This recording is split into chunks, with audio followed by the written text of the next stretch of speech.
Hello everyone, Boston Patriot here. Hope everyone's doing well. If this is your first time coming to this channel, well, I really appreciate it. I hope you like the video and subscribe. For those that are returning viewers, well, thank you very much. I can't thank you enough, and can't grow this channel without your help.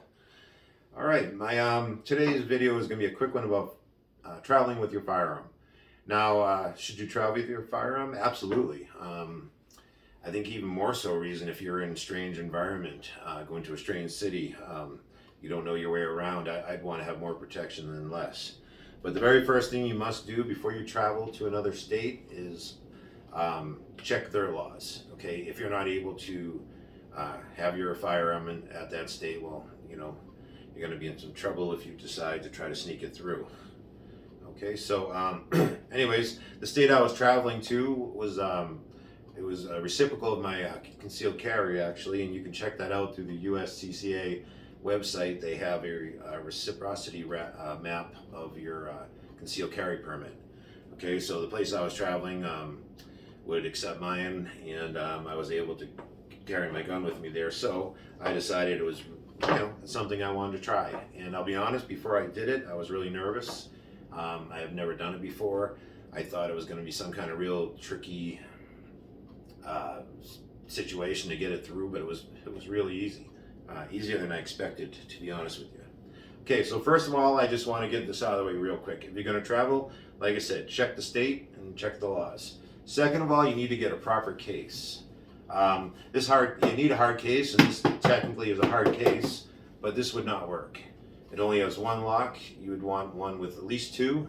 Okay. The other thing is, and the reason why this wouldn't work with one lock is, once it is locked, okay, and if someone's get a hold of this, they could take your firearm out real easy, right through there, okay?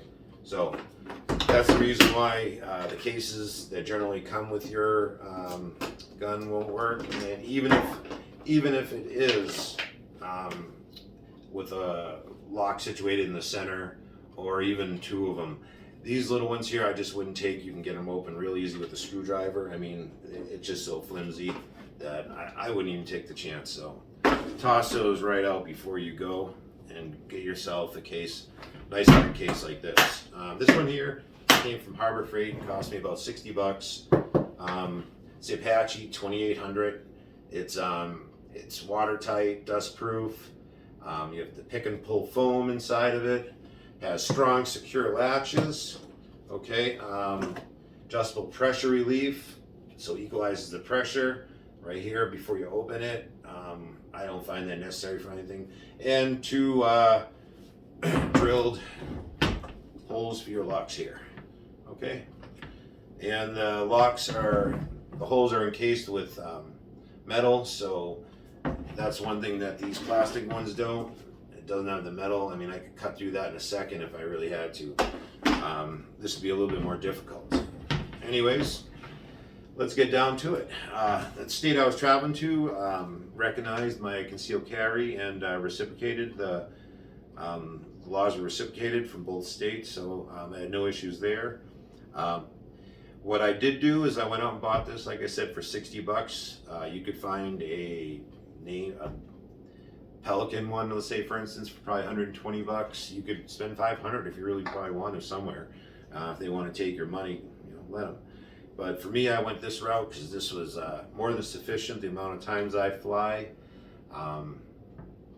isn't that often, so I wasn't going to spend a lot of money on it. And other than flying, this gun is on me. It's on me all the time. It's near me almost every second of the day.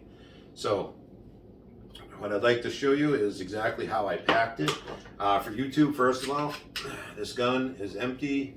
There's nothing in the magazine chamber, nothing in the barrel. The gun is empty. Okay.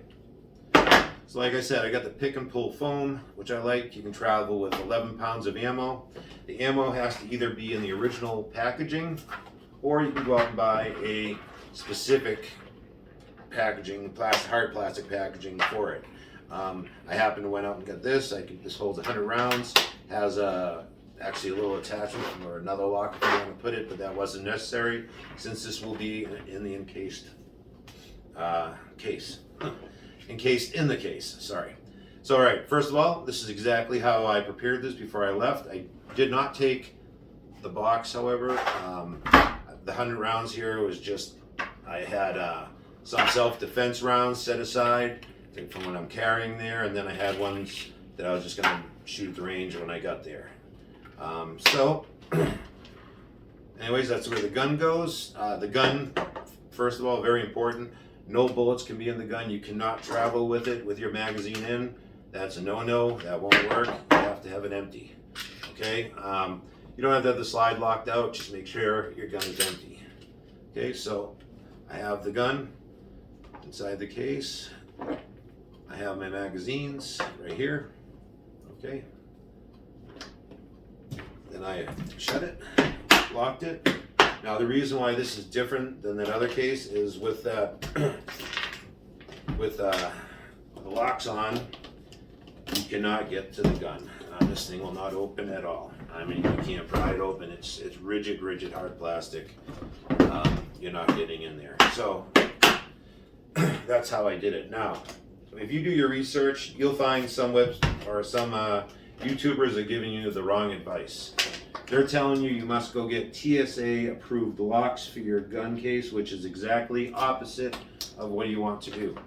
You do not want the TSA approved locks because that means the TSA agent will have a key to your gun case and you should be the only one in possession of it.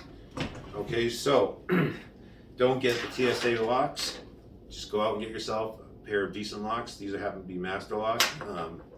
And you keep the key with you at all times. Now I happen to had one on my keychain and then one in my backpack on a keychain.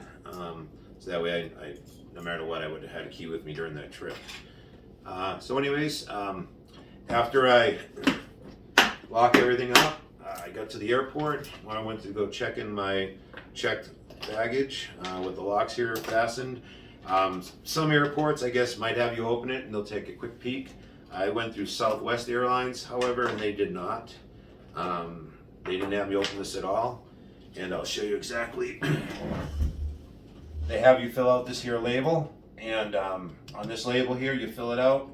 They'll tape it onto your case, and your case will go inside your checked luggage, which will go directly onto the ramp into the plane. So you won't have possession of this throughout your flight at all.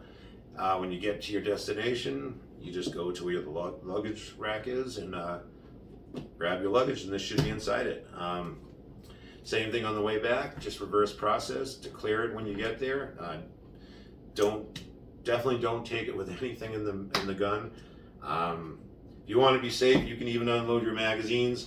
I was sure that Southwest was not going to give me an issue for having the magazines loaded. You can't have any loose rounds inside here that would cause the